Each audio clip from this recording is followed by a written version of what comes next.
Eu tenho alguns anos já de mercado, alguns bons anos. Eu comecei nesse mercado nosso, no meu mercado de tecnologia, em 1990. Eu escolhi minha profissão em 83. Em 83 eu decidi ser um profissional de tecnologia, comprei um Apple na época e resolvi trabalhar com tecnologia. E sempre fui muito visionário, sempre tive uma visão de futuro muito grande, não só da tecnologia, de programar, mas como que isso poderia impactar na nossa vida, na sociedade, como que o mundo ia mudar. Então eu sempre tive uma visão que o mundo ia caminhar para isso e como que a tecnologia influenciando a sociedade seria benéfica para a sociedade. E os defeitos também. Como que isso traz comodidade, como a nossa vida muda, né? Gente, eu acho que eu sou um dos mais velhos aqui, pelo que eu posso perceber. É difícil lembrar, na década de 90, sexta-feira, 7 horas da noite, você tinha que ir na locadora, porque senão você não pegava filme. Gente, aí você fala, putz, hoje você, com Netflix, como é que você imagina isso? Né? Então, a tecnologia tem mudado muito a nossa sociedade, para o bem e para o mal. Né? Ela tira empregos não qualificados, mas ela traz uma comodidade para a gente inimaginável. A gente não consegue imaginar mais o mundo nosso tendo que pegar um filme para você ver no final de semana, sem ir numa locadora sexta-feira. Se você perder a sexta-feira às 7 horas da noite, você não pega mais filme. Isso é um exemplo, a gente pode falar de vários aqui. Então eu sempre achei que a tecnologia tinha um poder de mudar muito a sociedade, de ser um fator disruptivo, e sempre trabalhei muito nisso, puxando esse tipo de coisa. E aí, dado um parênteses, eu tenho uma irmã advogada, hoje desembargadora. E a visão, todo mundo aqui é advogado? Então, desculpem, mas a visão é muito distinta. Né? Normalmente o profissional de tecnologia, o profissional é muito racional, com a visão sistêmica muito forte. E obviamente tem de ter uma visão mais para frente. Eu via na minha irmã, em alguns amigos, uma visão mais de segurar. A lei segura muito. Né? Eu acho que a hora que o mercado regula, ele te põe limites. A lei te limita. Eu sempre vi nisso. E no departamento jurídico das empresas que eu trabalhei, normalmente áreas que seguravam e não que ajudavam a crescer. E desde a época do Bom Sucesso, a gente é da OLE, mas eu e Alves somos pregressos do Bom Sucesso. Desde a época do Bom Sucesso, na hora que eu entrei, eu vi uma situação diferente. Eu vi uma área jurídica e a gente começou a construir uma visão de se a gente trabalhasse juntos, a gente conseguia mudar muito. Trazer muito mais valor para o negócio do que trabalhando separado. Tendo um jurídico que, obviamente, tem a obrigação de colocar limites, ver as dificuldades, os riscos, mas achar soluções. E aí a gente evoluiu muito. A gente evoluiu em campos externos, a gente fez nessa área nossa de consignado, a primeira empresa a ter uma solução de venda mobile foi a gente há muito tempo, nós somos os primeiros a estar vendendo de forma digital. Então a gente fez muita coisa bacana do ponto de vista externo, de gerar vantagem competitiva. Eu acho que essa parceria trouxe isso e trouxe muita coisa interna também, muita coisa de melhoria dos nossos processos. A ideia nossa aqui hoje, somente do Álvaro vai fazer isso, é da gente estar apresentando alguns cases. Como que a gente trabalhando junto, como equipe, uma única equipe, como que a gente conseguiu trazer uma série de melhorias, uma série de ganhos operacionais, estratégicos para o banco, principalmente dentro da visão jurídica. Então acho que a ideia nossa aqui é bater um papo sobre isso.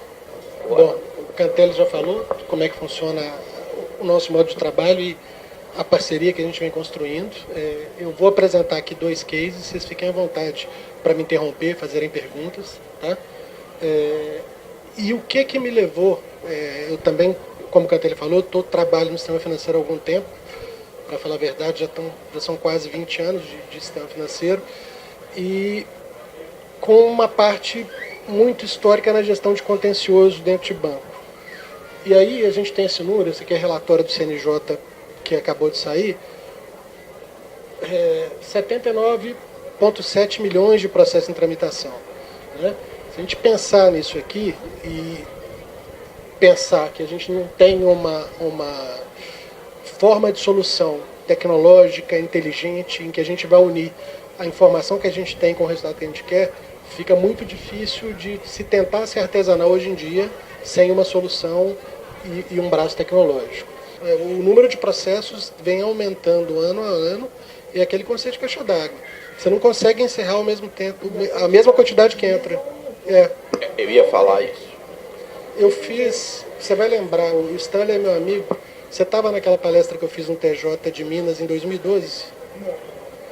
Naquela época a gente fez um estudo de juriometria, justamente pegando os relatórios do CNJ até lá e conseguimos, via Lei de Acesso à Informação, a projeção de contratação de juízes no país. Esse estudo foi feito pelos atuários nossos em 2012. Em 2012 o judiciário ia parar em 2023. Eu não sei como é que está essa projeção hoje. Mas em 2012 a gente ia ter uma carga mais ou menos de 75 mil processos por juiz, que é uma coisa impossível de funcionar. Como o volume de processo não diminui... Botar eletrônico, digital, não é a solução. Você tem que ter um novo mindset. Ali, botou como eletrônico um pedaço do processo. E a parte do juiz não mudou. Então, gente, facilitou um punhado de coisas, chegou num gargalo, ou seja, a mesma coisa que você abrir uma estrada. Você duplica um pedaço da estrada e lá na frente ficou só um pedaço. O que acontece? Engarrafa. Então tem que mudar o modelo mental. Entendeu? Então você vai fazer um modelo mental de reserva de hotel.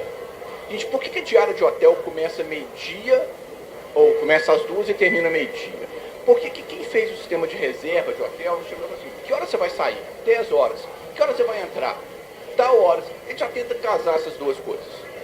Você fez o modelo de reserva de hotel usando o mesmo modelo mental que você usava para papel.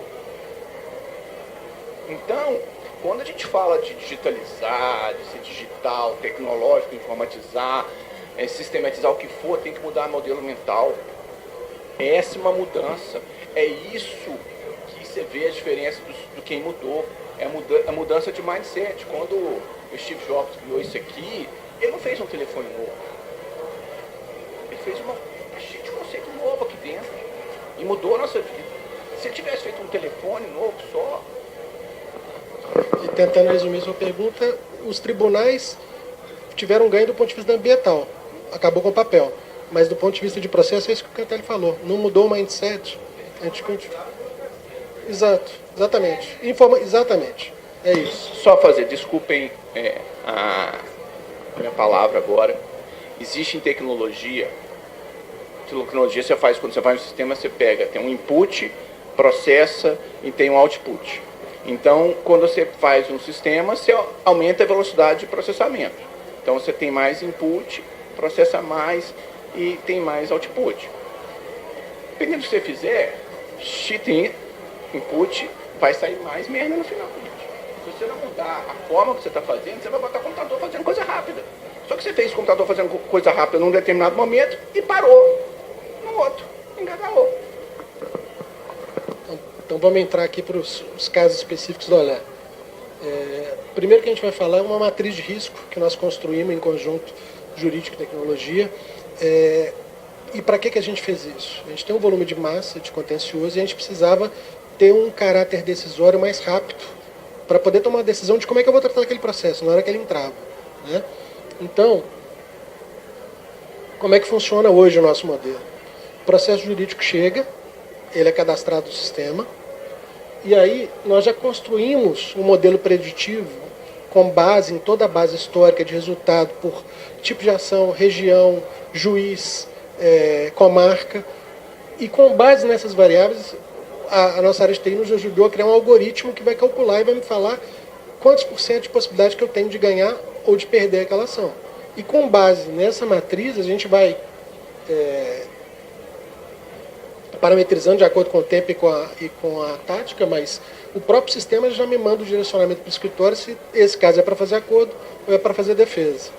E a gente já está com esse projeto há 2 anos e tem visto que o resultado é muito, muito interessante.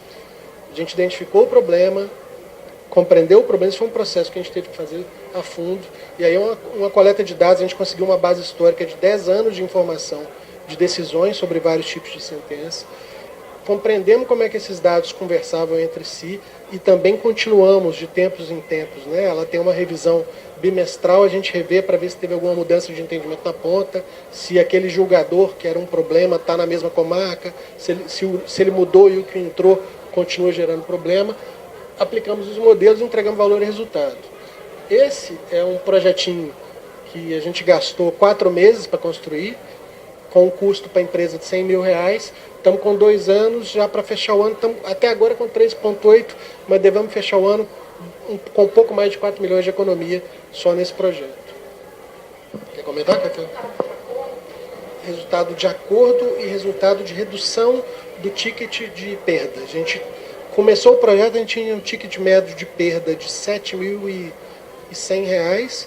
Vamos fechar esse ano com a previsão de 2.290. Porque a gente começa a entender aonde que a gente está perdendo e aí a gente vai agregando outros projetos, por exemplo. A gente tem um projeto interno que chama Diálogo Legal. Eu começo a identificar que um juiz lá em Cacoal da Serra está nos condenando sempre no mesmo assunto e talvez possa ser por um desentendimento do produto, por uma questão técnica. A gente pega a equipe, vai em campo, faz um trabalho de aproximação e conversa com o juiz, explica o produto e aí a gente começa a verificar que isso dá resultado. A gente teve um exemplo, a questão de 2, 3 meses atrás, que a gente estava com um problema muito sério em 2 varas de Maringá. Mandamos a equipe para lá, ficamos 1 semana fazendo apresentações para o juiz, conversando, explicando os produtos. De lá para cá nós já tivemos 300 improcedências nas mesmas 2 varas. Então essa matriz nos ajuda a entender aonde que a gente está perdendo e verificar possibilidades de melhoria no resultado.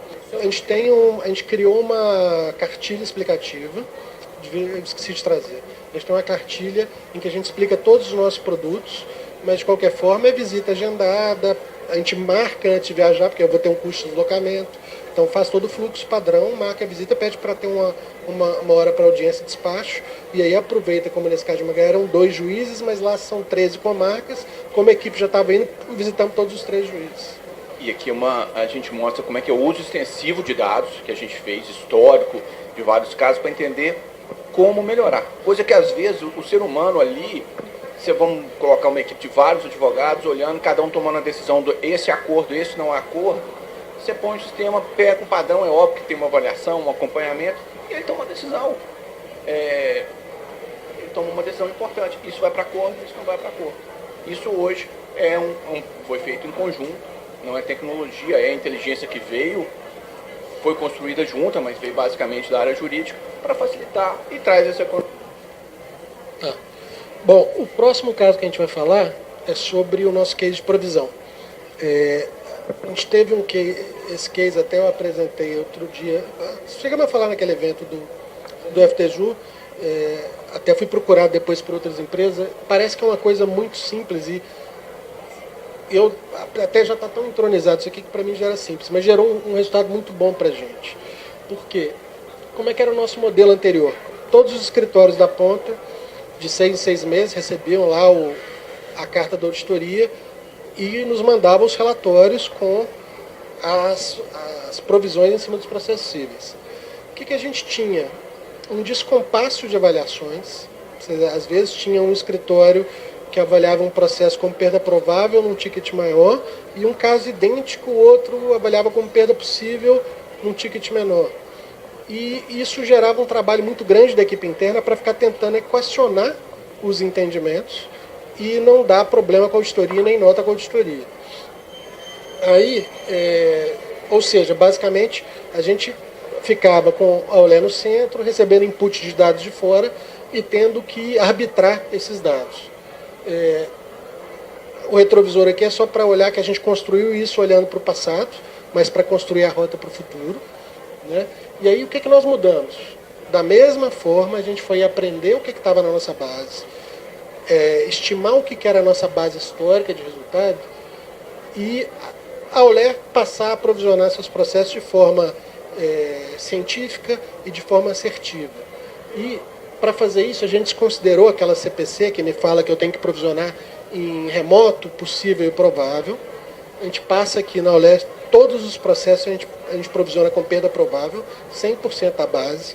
Só que para fazer isso a gente tem um ticket médio por processo. E aí a gente segrega por produto, pega os últimos 24 meses, aplica uma fórmula matemática para achar esse ticket e as variações que a gente tem aí, sejam de sazonalidade regional ou alguma coisa nesse sentido. E aí a gente tem um ticket que já é fechado e gerado de provisão. Então o próprio sistema já gera a provisão para auditoria e já gera a provisão para a contabilidade, para o financeiro. Tudo isso já está integrado. E aí, a gente vem verificando no projeto, esses números aqui não são reais, mas os percentuais são, a gente vem mês a mês ampliando a aderência da efetividade. Ou seja, antigamente eu tinha lá uma provisão feita de fora para dentro, em que eu acertava 65%, quando muito no ano bom 70%, nós já estamos num índice beirando 98% de assertividade quanto ao valor de provisão. E isso aqui, os ganhos que a gente pode mensurar é o seguinte: antigamente eu tinha uma pessoa da minha equipe que ficava dedicada para monitorar e acertar essas pontas entre os escritórios e gerar uma provisão correta. Não preciso mais dessa equipe, já estou usando ela para outra função. Elimina a possibilidade de risco manual no cálculo de valores e eu tenho um ganho de governança, porque eu tenho previsibilidade de gestão, conforto para os acionistas de que o valor que eu vou orçar, eu vou praticamente fechar ou chegar muito perto dele no final do ano. Tá? Você quer concluir, Cantero? Auditoria. Quantas vezes você não tem gente de banco? É auditado, eu trabalho em vários lugares, é auditado todos os dias quase, né? Quantas vezes não chega uma auditoria e fala assim, por que esse processo está com essa provisão? E vai discutir 2, 3, alguns casos de processos que eles pegam aleatórios. Desse jeito, é este modelo. Você prova. Acabou a discussão com a auditoria. É uma vez mostrar o modelo, não tem que entrar um por um, não. Então, auditoria interna, externa, Banco Central, Santander que vai auditar a gente, tem um modelo. Você ganha, só o tempo que você ganha com isso é imenso. Né? Então, é mais um exemplo de ganho. Agora, os próximos passos. Bom, gente, e são alguns exemplos. São 2 cases que a gente trouxe, né? Existem alguns outros. Pode passar tudo. Eu acho que a gente tem muito a evoluir. Isso é só um começo. Eu não consigo ver essa evolução parando e a gente tendo uma evolução de ter um jurídico, regulatório e tecnologia cada vez mais próxima, até porque a tecnologia está hoje em tudo. Né? Se a gente está falando então app jurídico, a gente já tem app para o gerenciamento das informações do jurídico. Hoje o Álvaro consegue ver quantos processos ele tem aberto, fechado, hoje, ontem, acompanhando aqui dentro, mas a gente quer ter um acompanhamento porque hoje o mundo é móvel. Né? Então a ideia é poder fazer tudo via app. Por outro lado aqui, vocês sabem o que é Big Data? Não. Big Data é um termo muito usado hoje em dia para a gente conseguir utilizar todas as informações, esse excesso de informações que a gente tem e fazer isso virar valor. Só fazer um parênteses, só para você... Só o Álvaro mostrar. Não, só para mostrar o que ele acabou de falar, isso a gente já tem. Eu tenho aqui para gerenciamento meu e da minha equipe um aplicativo em que eu já busco aqui meu resultado do dia, quanto é que está a minha forma de encerramento, quantos processos que eu encerrei, quanto que eu tenho a encerrar, quanto que nós já gastamos, qual que é a aderência ao orçamento, isso tudo já está aqui. Real time. Real time. Então isso aqui eu atualizo e quando não está bom, já começa a cobrar aqui por aqui. O que a gente vai construir de aplicativo? A gente está projetando um aplicativo para os escritórios que nos atendem. Ele já vai na audiência poder tirar foto da ata, fazer o scanner. Eu vou ter ali dentro vídeos explicativos do produto para ele poder mostrar para o juiz na audiência. E a gente está criando algumas ferramentas para ampliar a nossa interlocução no momento da audiência, porque eu acho que é um ponto muito importante na hora de fazer uma virada de chave em decisão do Poder Judiciário. Big Data é o conceito hoje da gente ter todas essas informações, porque o volume de informações disponíveis para a gente é exponencial e a gente tem que saber usar. Tradicionalmente, a gente usa isso como o Álvaro acabou de mostrar com vocês, uma informação gerencial, aglutinando e mostrando. Hoje em dia a tendência é você usar essas informações primeiro em tempo real, muito rápido, e pegando informação de tudo quanto é lugar. Então hoje quando você compra, você vai numa loja e faz uma compra, você pode perceber que daí a pouco ele já está te propondo te vender outra coisa. Ele já sabe que você comprou esse tipo de coisa em algum outro lugar. Então você vai lá e fala assim, eu compro livro. Ele já sabe que tipo de livro você gosta de ler. Você mudou de site, vai em outro site, ele já sabe. Então é esse uso extensivo de dados. Isso, o mundo, cada dia que passa, a gente é perseguido, gente. Sabem tudo da nossa vida. Né? E aí a gente tem que, o uso disso, volto a dizer, essa parceria é importante para saber fazer esse uso de forma ética e honesta, né? Porque tem gente que faz muita coisa que não deve com esse uso de informação, então esse é um lado. Mas para dentro interno, existe uma série de usos também. Uma que a gente está discutindo é ver os escritórios ofensores, né, Alvo? Uhum. A gente percebe que em alguns determinados áreas e tudo, quando começa a ter alguma coisa, tem um escritório que começa a entrar com ação insistente contra a gente. Aí você vai lá e começa a ver o que é. Aí o cara põe um outro cara assinando. A gente dá para entender o comportamento usando inteligência artificial, modelos preditivos, para começar a ver. Pegou o primeiro, o segundo, o terceiro, esse cara é ofensor também. Não esperar ter muitos processos e a gente antecipar isso. É usar a informação para esse tipo de coisa. Para conseguir antever o que vai acontecer. Então isso a gente está discutindo, isso é o próximo passo. A gente começar a ver quem é que vai começar a ser ofensor para a gente. Quando você entra lá, por exemplo, você vai fazer uma venda no Facebook, você quer fazer lá, o Facebook vive disso. Você chega, ele vende assim, eu quero buscar, eu primeiro estudo quem me compra, e me fala assim, quem me compra tem um perfil, normalmente é homem, tal idade, com tal perfil. Eu vou lá no Facebook e falo assim, Facebook, eu quero esse perfil. Ele só faz a propaganda naquele perfil. Mas essa não é a forma inteligente. Esse é um pedaço, ele tinha que parar de repetir. Entendeu? Porque se você já te vendeu, ele cobra por cada vez que aquela página aparece na sua frente, tá? A gente pode usar, por exemplo, para entender por que os nossos clientes nos processam e o que eu tenho que fazer para melhorar o meu produto para esse cliente não me processar.